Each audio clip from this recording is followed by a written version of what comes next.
नमस्कार दोस्तों, मैं भाषा। आप देख रहे हैं न्यूज क्लिक पर पड़ताल दुनिया भर की। आज हम चर्चा करने जा रहे हैं कि आखिर क्या असर पड़ेगा सऊदी और पाकिस्तान के बीच जो समझौता हुआ है उसका, दुनिया में जो बड़े पैमाने पर खलबली है उस पर इसका क्या कनेक्शन है और बाकी जगहों पे जो डेवलपमेंट्स हैं उन्हें कैसे हम एक कड़ी से दूसरी कड़ी तक पिरोकर देख सकते हैं। वर्ल्ड ऑर्डर में जो खलबली है उस पर प्रबीर पुरकाय से हम बात करेंगे। प्रबीर, आपका स्वागत है। यह जो तस्वीर है, इस तस्वीर ने बड़े पैमाने पर बड़े चैलेंजेस पेश कर दिए हैं और ऐसा लग रहा है, जो बताया भी जा रहा था कि जो इस समय दुनिया में ट्रंप का डंडा चल रहा है उनको भी भनक नहीं हुई कि इस तरह की डील सऊदी अरब और पाकिस्तान कर सकते हैं। इस डील का दुनिया में और हम भारत पर क्या असर पड़ेगा, लेकिन सबसे पहले इस डील के बारे में हमें बताएं। देखिए, मूलतः ये डील को अगर आप देखें तो वेस्ट एशिया की संदर्भ में देखना पड़ेगा। हम ज़रूर इसमें एक हिसाब से हमारे ऊपर भी ये प्रभाव पड़ेगा। सऊदी हमारा एक मेजर ऑयल सप्लायर है। पाकिस्तान के साथ उनका समझौता हुआ तो मैं बाद में इस पे आऊँगा कि ट्रेड में क्या असर पड़ सकता है जी। पर मुख्यतः ये हम जो इजराइल का हमला चल रहा है अरबी दुनिया पे, सीरिया पे अटैक है, इराक पे अटैक है, लीबिया और अभी जो लेबनान कतर पर पे हुआ अटैक है, और जानते ही है जो चल रहा है गाजा में नरसंहार। तो ये जो हुआ है, तब तक इसमें इस तरह की क्या कहेंगे रीअलाइनमेंट नहीं देखने को मिला। आपने जो कहा कतर पे जो अटैक हुआ, ये एक बहुत बड़ा संदेश था वेस्ट एशिया के मुल्कों के लिए कि इजराइल के खिलाफ अमेरिका कुछ नहीं कहेगा या करेगा। तो अगर आप इजराइल का, और हम सेफ नहीं हैं, इजराइल कहीं भी आ जाएगा और ट्रंप महोदय हाथ पर हाथ धरे बैठे रहेंगे। आप देख सकते हैं कि दोहा में उनका बहुत बड़ा बेस है, उदैद एयर बेस जो है कतर में है। तो इसके बावजूद कतर के जो शहर है, में कैपिटल है, दोहा, उसमें उन्होंने अटैक किया। तो साफ है कि अमेरिका जानते हुए भी, हो नहीं सकता अमेरिका जानता नहीं था। नहीं, उसने तो कह ही दिया।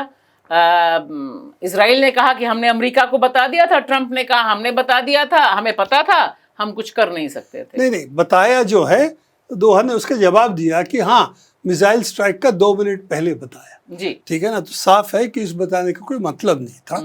तो इसको देखते हुए, ऐसे बैलिस्टिक ट्रेजेक्टरी है, देखेंगे आप, इजराइल से काफ़ी दूर है, सऊदी अरेबिया क्रॉस करके कतर को अटैक हुआ है। तो सऊदी अरेबिया को भी एक साफ संदेश मिल गया कि अगर इजराइल चाहता है तो आप पर भी अटैक करता है और अमेरिका कुछ नहीं करेगा। इतने साल के संबंध के बावजूद तेल, natural gas Qatar, Saudi Arabia से आता है वेस्टर्न यूरोप को, अमेरिका को। खैर, अमेरिका की इतनी ज़रूरत नहीं है, और जानते हैं कि तेल का कंट्रोल दुनिया में, नेचुरल गैस का कंट्रोल अमेरिका करना चाहता है कि तब दुनिया की अर्थनीति पे उनका एक क्या कहेंगे ग्रिप रहेगा, बोलबाला हो जाएगा। तो ये देखते हुए कतर ने पलटा हमला नहीं कहेंगे पर स्टेप लिया कि पाकिस्तान न्यूक्लियर पावर है, इजराइल न्यूक्लियर पावर है, वेस्ट एशिया में और कोई न्यूक्लियर पावर है नहीं। तो उन्होंने ऐसे एक न्यूक्लियर पावर से समझौता किया, सऊदी ने किया जिसपे उनके लिए एक प्रोटेक्शन इजराइल के खिलाफ है। और हम जानते ही हैं, लोग भी जानते हैं कि पाकिस्तान और सऊदी अरेबिया की जो राजशाही है वहाँ पे, उसका बहुत गहरा संबंध रहा। उसकी जो फोर्सेस है, जो रॉयल फैमिली को प्रोटेक्ट करता है, हमेशा पाकिस्तान के प्रोफेशनल आर्मी वहाँ रही है, इस काम में उनका गहरा संबंध है, इसमें कोई दो राय नहीं है। पर जब तक अमेरिका का छत्र छाया था वेस्ट एशिया के इन मुल्कों पे, उनको लगता था इजराइल उनके खिलाफ कुछ नहीं करेगा। कतर के बाद ये संदेश गया। एक यहाँ पर मैं एक चीज़ और आपसे स्पेसिफिक जानना चाहूँगी, जैसे ये पूरा ये तस्वीर और यह तस्वीर, क्या इन दोनों तस्वीरों से, क्योंकि कतर पे जो हमला हुआ उस पर काफ़ी खलबली मची, काफ़ी डेवलपमेंट हुआ, कतर के हम वो भी याद कर रहे थे कि अभी कुछ समय पहले ट्रंप को उन्होंने बड़ा आलीशान भव्य अरबों रुपए का जहाज भी गिफ्ट किया था। हवाई जहाज गिफ्ट किया था।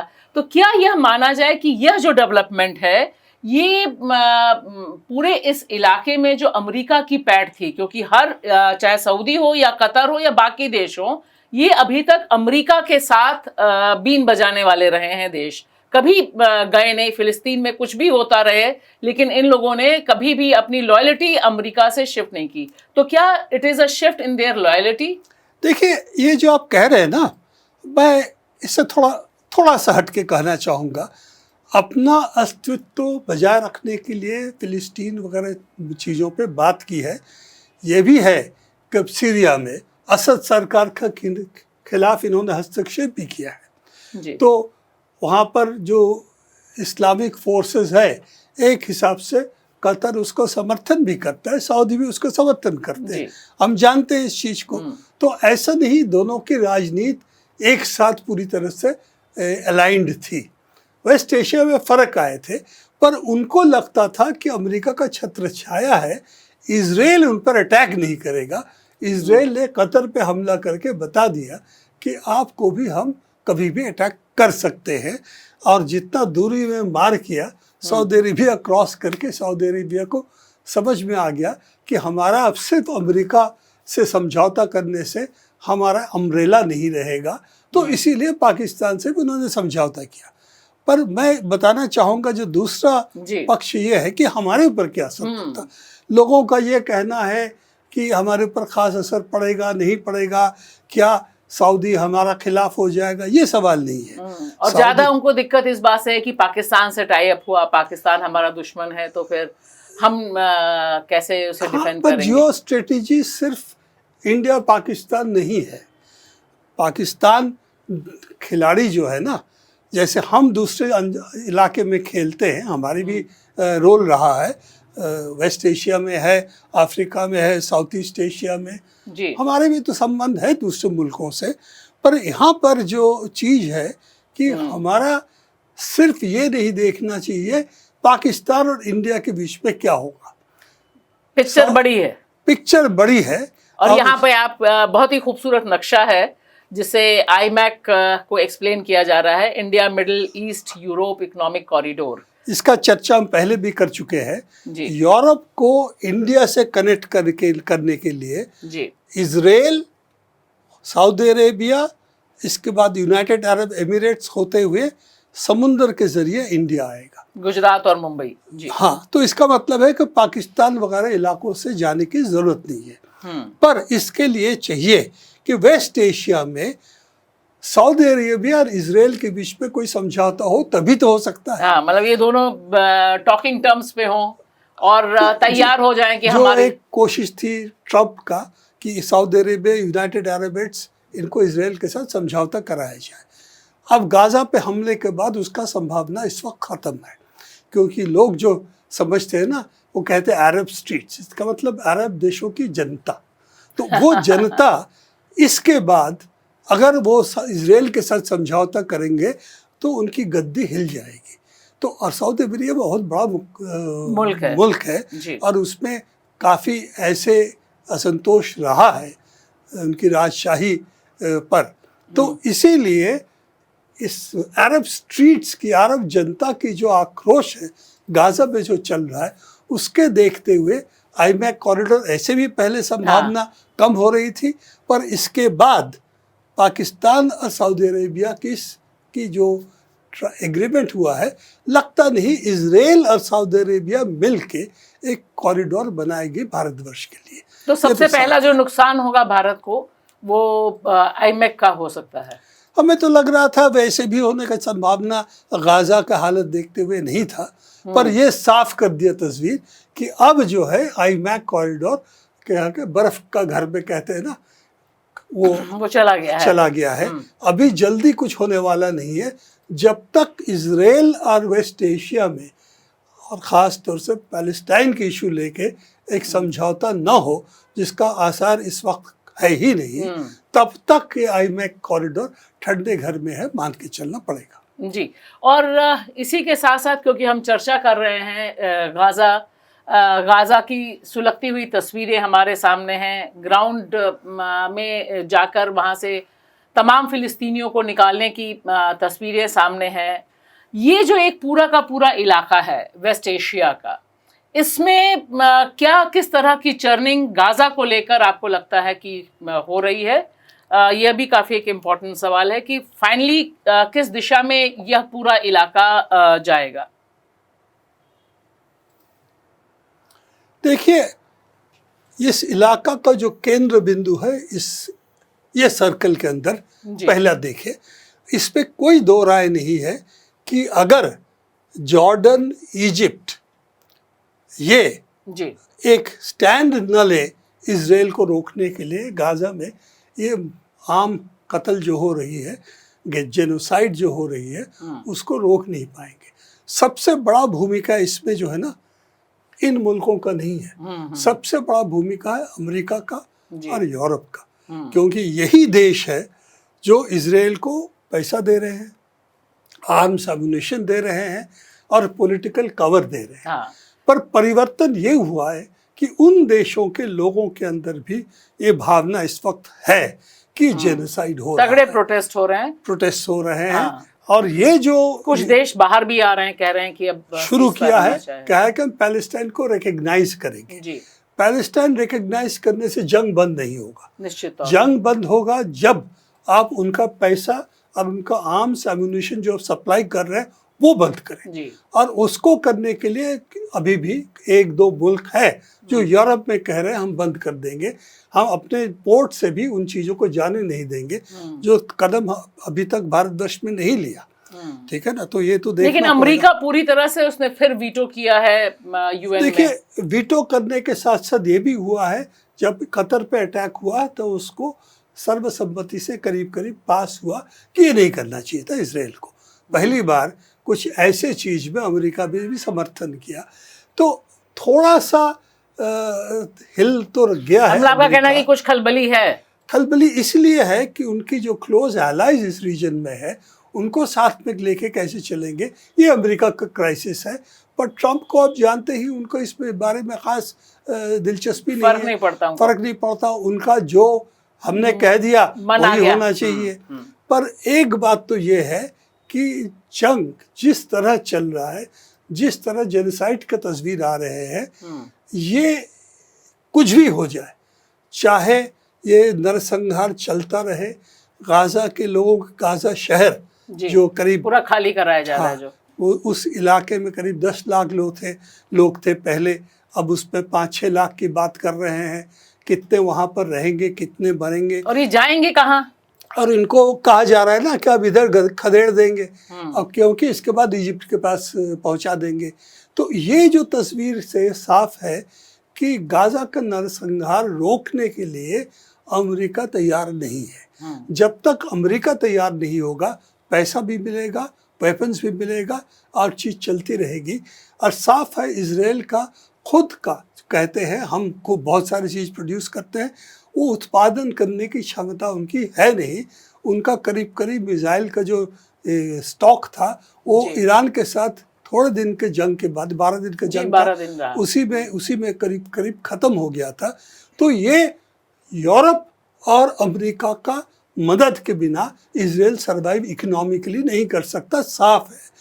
वो बदल रही है कि आपने जो कहा कि वहाँ की जनता की प्रोटेस्ट हो रही है, आइसोलेशन कर रहे हैं, वहाँ पर उनकी कोर्ट्स में जो इजरायली मिलिट्री के लोग छुट्टी मनाने जाते हैं, वहाँ उन पर केस हो रहा है, क्योंकि इन्होंने फेसबुक पे बहुत सारे फोटो डाल रखे, हमने कितना कैसे मारा है। तो ये सब देखते हुए और साफ है कि जेनोसाइड का एक समर्थन इजरायली पब्लिक के अंदर है, और एक हिस्सा इससे काफ़ी नाराज़ है, और ख़ास तौर से उनको जो कंपल्सरी सर्विस में जाना पड़ता है, जो प्रोफेशनल आर्मी उस तरह नहीं है इतना बड़ा, तो उसके लिए बार बार उनको जाना पड़ रहा है, उसके लिए भी वो काफ़ी नाराज़ है।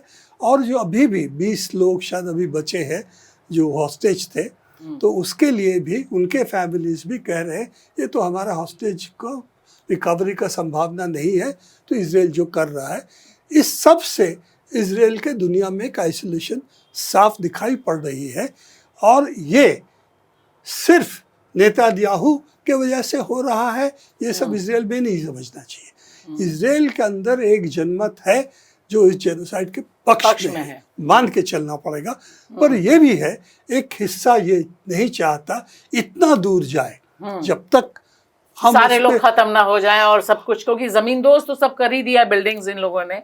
और गाजा सिर्फ नहीं, देखिएगा कि जो वेस्ट बैंक है, बड़ा पिक्चर तस्वीर यहाँ नहीं है, वेस्ट बैंक पे भी अटैक चल रहा है। उनको भी जनता को खदेड़ के जॉर्डन भेज देंगे, ये कोशिश हो रही है। ये सब देखते हुए ये जंग बंद नहीं होने वाला है। और आप और हमें याद होगा, मुझे तो ज़्यादा याद है कि मैं आपसे उम्र में काफ़ी बड़ा हूँ, तो साउथ अफ्रीका का आइसोलेशन जब शुरू हुआ था ना, यूरोपीय और अमेरिकन जो देश थे उनका कहा थर्ड वर्ल्ड के लोग हैं, कह रहे हैं क्या फ़र्क पड़ेगा। पर धीरे धीरे जनमत यूरोप में, अमेरिका में भी बदला और अल्टीमेटली उनका एपार्थाइड रजीम जो है, सफ़ेद चमड़ी वालों की जो राज थी साउथ अफ्रीका में, इसलिए ख़त्म हुआ कि वेस्ट के जनता उनको समर्थन करना बंद कर दिया। तो ये मुझे लगता है वो पॉइंट। तो एक चीज़ ये दिखाई दे रही कि गाजा में जो चल रहा है जेनोसाइड, वह उसका सॉल्यूशन गाजा में नहीं निकलने वाला है। उसका सॉल्यूशन यूरोप के देशों में और अमेरिका में किस तरह का दबाव पड़ता है, इजराइल के खिलाफ कैसे स्वर आते हैं, उसके जरिए निकलेगा। मैं कहूँगा सबसे बड़ा रोल जो है इनका है। पार्श्ववर्ती देश, जो बगल के पड़ोसी देश जो है वो क्या करेंगे, ये निर्णायक होगा। क्योंकि इनकी दुनिया में इनकी एक वेट है पॉलिटिकली। तेल दुनिया की एक बहुत बड़ा हिस्सा यहाँ से आता है। तो इन मुल्कों की अगर नियत बने कि ये हम विरोध करेंगे, जुबानी तौर पे नहीं, एक्चुअली विरोध करेंगे, तो इजराइल को इस तरह से नरसंहार करना संभव नहीं होगा। तो एक बात है, पर इजराइल की लेजिटिमेसी धीरे धीरे दुनिया में ख़त्म हो रही है। और इसका एक असर जो पड़ने वाला है कि इजराइल से लोग जो कारगर है, बाहर जाना चाहते हैं, वो धीरे धीरे बाहर जा रहे हैं। तो ये आउटवर्ड माइग्रेशन अगर जो इजरायली पॉपुलेशन को बढ़ जाएगा, तो इजराइल में वही रह जाएंगे जो जंग नहीं करना चाहते, पर कहते हैं कि सब इजराइल को जंग करना चाहिए। जो रिलीजियस फोर्सेस है वहाँ पे, वो कहते हैं हम तो जंग नहीं करेंगे, हमारा काम है वो तालमुद पढ़ना, आप लोग जंग करेंगे। और हम चाहते हैं पूरा साफ करके अरबियों से सिर्फ जूइश पॉपुलेशन यहाँ रहे, और जेनोसाइड का सबसे ज़बरदस्त समर्थन वो करते हैं, पर वो जंग में हथियार नहीं उठाएंगे। तो ये भी एक क्राइसिस इजराइल के अंदर है। पर सब देखते हुए मैं कहूँगा दुनिया का एक बहुत बड़ा अहम रोल है इस जंग में। यूरोप और अमेरिका की जनता ख़ास तौर से इसलिए कि उनके समर्थन बिना ये जंग चल नहीं सकता। हमारी भी कुछ जिम्मेदारियां हैं, क्योंकि हमारे भी मिलिट्री एग्रीमेंट इजराइल से के साथ आर्म्स वगैरह के, तो वो भी है। पर दुनिया में सबसे बड़ा इस वक्त परिवर्तन जो है कि यूरोप और अमेरिका का जो कहते भार दुनिया की राजनीति में, अर्थनीति में घट रहा है।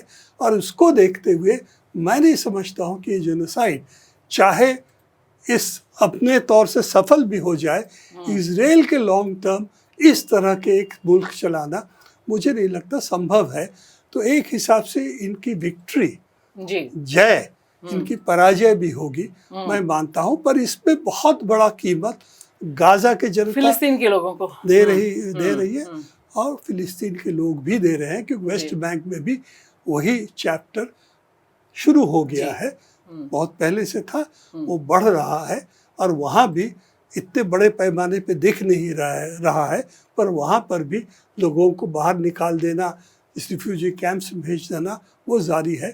आज चर्चा नहीं करेंगे, पर वो भी लेकिन रोजाना कत्लेआम है। और अब तो गिनना भी लोगों ने बंद कर दिया है, जिस तरह से कत्लेआम है और जिस तरह से पलायन की जो तस्वीरें हैं जो साफ दिखाई दे रही हैं, तो वो एक बड़े ह्यूमैनिटेरियन क्राइसिस में इस पूरे इलाके को खाना नहीं, स्टारवेशन है, हाँ, अकाल है और गोलियां हैं। सवाल ये भी है कि गोलियां हैं, लगातार गोलियां, बॉम्ब चल रहा, और ये डिक्लेरेशन के साथ कि हम मारेंगे, हम खत्म करेंगे, हमें नहीं चाहिए कोई भी फिलिस्तीनी, नहीं देखना चाहिए। और इसीलिए देखिए ये दुनिया है कॉलोनियल दुनिया, जी। जहाँ हम भी पराधीन थे, पर्शिया भी पराधीन था, पूरा ये अंग्रेज़ों के कब्जे में था, ठीक है ना। और पूरा south east Asia, France, England, Dutch ने बंटवारा कर लिया था।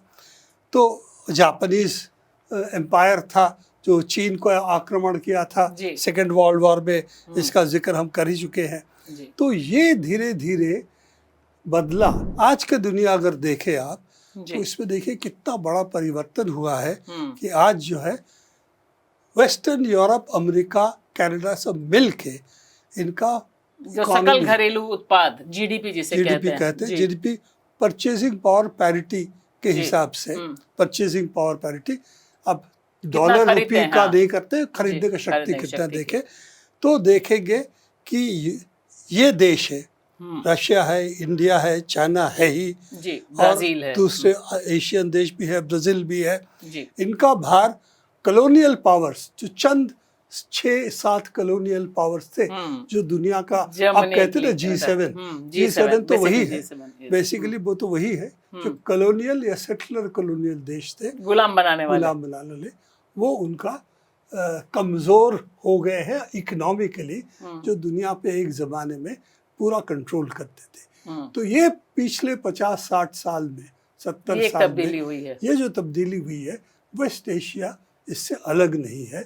और इसीलिए जब ये समझते हैं कि हम अब इस तरह से नहीं कर पाएंगे, तब दादागिरी, तब इसीलिए बौखलाहट आती है, सनकी वाले फैसले आते हैं, टैरिफ का डंडा चलता है और बाकी युद्धों में इलाकों को झोंका जाता है। सबसे बड़ा अभी हथियार अमेरिका को लगता है कि सबसे बड़ा डंडा हमारे पास है जी।